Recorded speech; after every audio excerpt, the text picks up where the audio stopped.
Hello, good evening, and welcome to my little observatory. My name is Nitsuki Subaru, and tonight I'd like to invite you on a little walk through the August night sky. August brings some of the hottest and most humid days of the year here in Japan. If you're heading outside tonight, don't forget to stay hydrated. Whether you're spending the summer camping in the mountains, relaxing by the coast, or simply stepping into your own backyard, this month's sky offers countless reasons to look up. As darkness falls, the Milky Way stretches high overhead, and some of the brightest stars of the year shine across the summer sky. This month also brings several wonderful celestial events, from the Perseid Meteor showers to beautiful encounters between the moon and the planets. So let's take a look at what August has in store.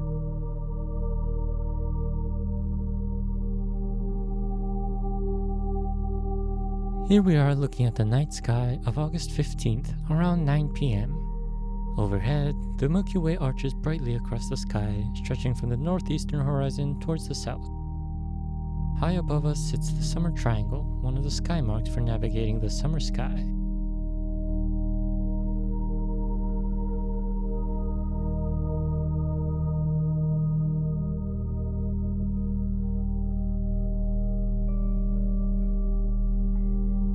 Let's begin with the brilliant Vega almost directly overhead. Vega marks the constellation Lyra the Lyre, and at just 25 light years away is one of our closest bright stellar neighbors.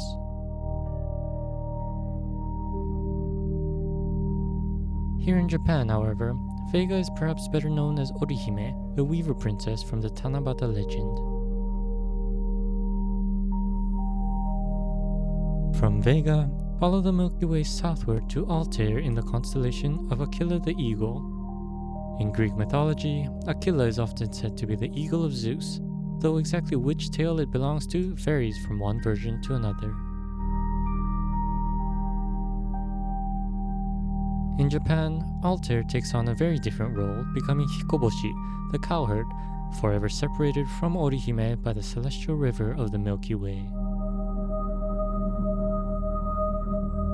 Finally, look towards the northeast to find Deneb of the constellation Cygnus the Swan.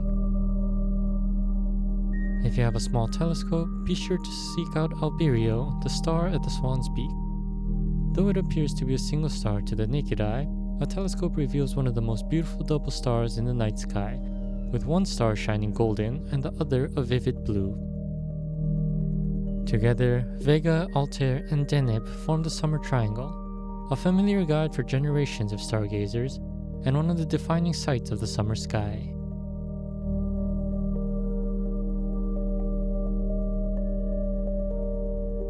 Once you've found the Summer Triangle, try following the Milky Way southward. As the bright band of the galaxy sweeps towards the southern horizon, you'll arrive at one of the richest regions of the entire sky. One of the first constellations you'll notice is Scorpius the Scorpion. Unlike many constellations that require little imagination, Scorpius truly resembles its namesake, with a long curved tail ending in a distinctive stinger. At its heart shines Antares, a brilliant red supergiant whose name means rival of Mars. Its distinctive reddish-orange glow is easy to spot with the naked eye, making it easy to see why ancient astronomers thought it resembled the planet Mars. Just to the east of Scorpius lies Sagittarius the Archer. Although Sagittarius is traditionally depicted as an archer, many modern stargazers recognize it more easily as the famous teapot asterism. Once you've spotted the teapot, imagine steam rising from its spout. Follow that stream of steam upward and you're looking towards the direction of the center of our Milky Way.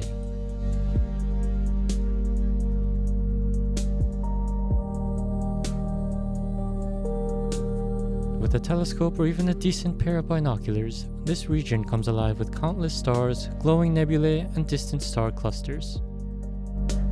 Among the highlights are the Lagoon Nebula,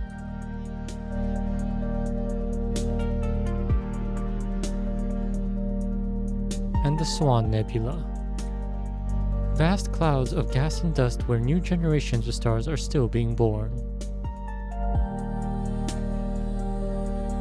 Whether you're using binoculars, a telescope, or simply your own eyes, this stretch of the Milky Way offers some of the richest and most rewarding sights the summer sky has to offer.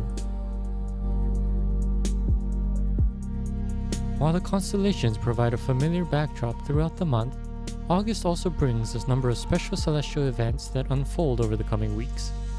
Let's take a look at some of the highlights. We begin this month with Star Week, an annual celebration held from August 1st to 7th.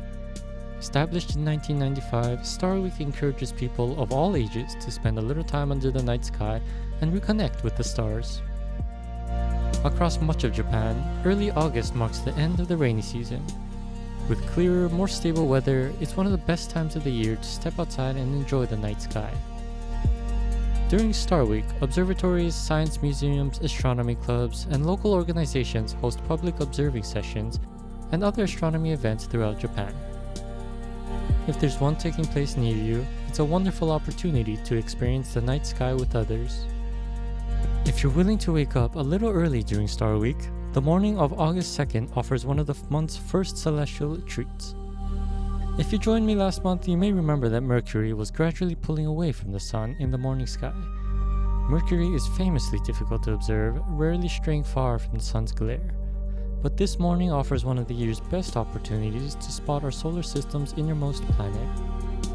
On August 2nd, Mercury reaches its greatest western elongation, placing it at its greatest apparent distance from the sun, and giving us one of the best opportunities to spot this elusive planet before sunrise. Look towards the eastern horizon about an hour before sunrise. A clear, unobstructed view will give you the best chance of spotting Mercury before the sky becomes too bright. If you're using binoculars or a telescope, be sure to stop observing well before the sun rises, and never point binoculars or a telescope anywhere near the rising sun. Just over a week later, on August 13th, the moon reaches its new phase. This month, that new moon also brings a total solar eclipse. Unfortunately, the eclipse won't be visible from Japan. Instead, the path of totality crosses parts of Greenland, Iceland, and northern Spain, while a partial eclipse will be visible from parts of Canada and the surrounding regions.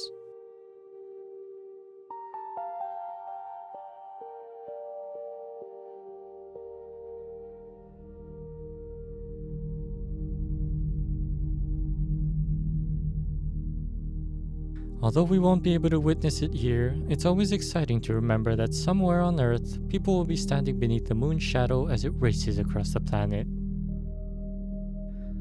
Although we miss out on the eclipse, the new moon brings us a different advantage. With the moon absent from the night sky, conditions are almost ideal for observing one of the year's most anticipated celestial events, the Perseid Meteor showers.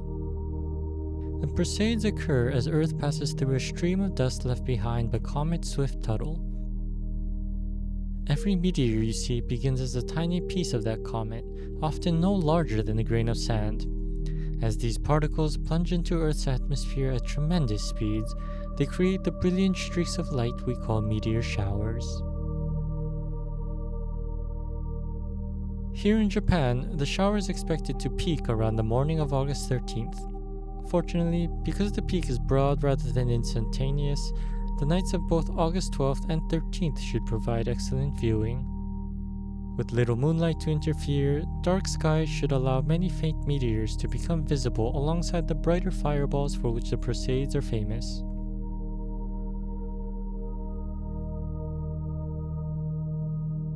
Under dark skies, observers may see around 30 to 40 meteors per hour near the shower's peak.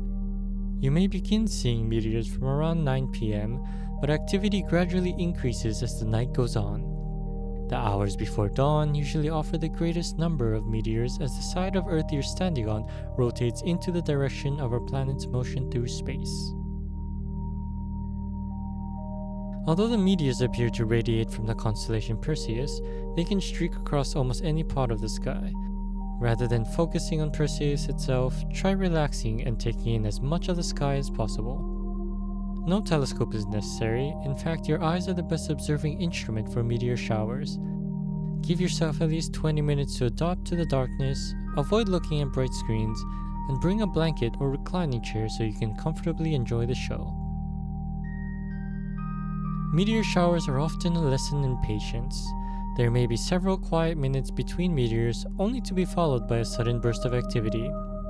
Sometimes the brightest fireballs arrive when you least expect them, making every moment beneath the stars worthwhile.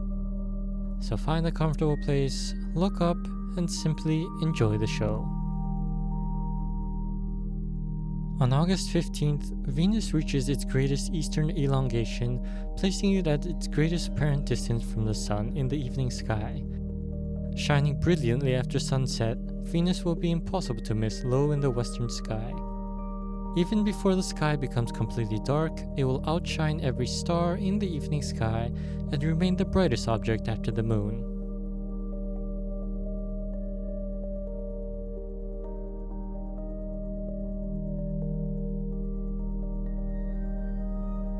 The following evening, on August 16th, a slender crescent moon joins Venus for a beautiful conjunction. The delicate crescent moon and brilliant Venus will form an attractive pair shortly after sunset, creating an excellent opportunity for photography or simply enjoying the changing beauty of the night sky.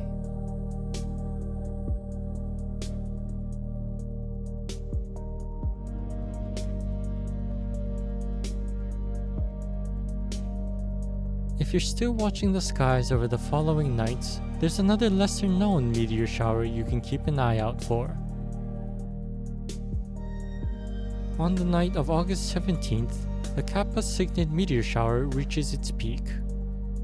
As its name suggests, the meteors appear to radiate from the constellation Cygnus, one of the 3 constellations that form the summer triangle we visited earlier. Unlike the Perseids, the Kappa Cygnids are not particularly active, usually producing only a few meteors per hour. However, they're known for their relatively slow-moving meteors, which can make them especially graceful to watch. Fortunately, by around 9 p.m., the moon will have set, leaving darker skies for the rest of the evening. You may even catch the occasional lingering Perseids alongside the slower Kappa Cygnids, making for a pleasant end to a month filled with meteor activity. For those of us here in Japan, August also brings another special occasion. Later this month, many parts of Japan celebrate traditional Tanabata, continuing a centuries-old tradition that follows the lunisolar calendar rather than the modern Gregorian one. Although many people celebrate Tanabata on July 7th, many regions, including Sendai, continue to observe the festival according to the traditional calendar. This year, traditional Tanabata falls on August 19th. By this time in the evening, Vega and Altair will once again be shining high overhead on opposite sides of the Milky Way.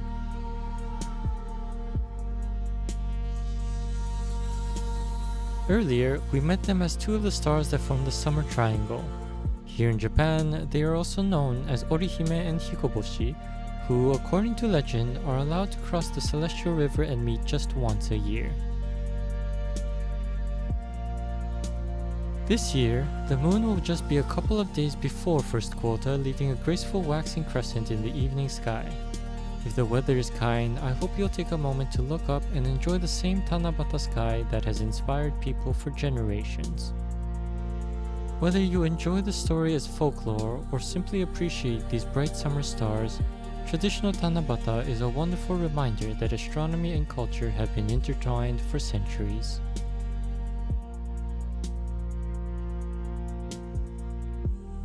Every month brings its own stories to the night sky. Some are written in the movements of the planets, others in fleeting meteor showers, and some have been passed down through generations as legends beneath the stars. As August continues, summer settles more deeply into the night sky. The evenings remain warm, the Milky Way stretches high overhead, and the stars shine above a landscape filled with the sounds of summer. Take advantage of these warm nights while they last. Watch for a meteor racing across the sky, admire brilliant Venus in the evening twilight, or simply spend a few quiet moments beneath the Milky Way. As the sky brightens and a new day begins, I'd like to thank you for spending this moment with me. Rest easy, and I wish you all clear skies and calm nights.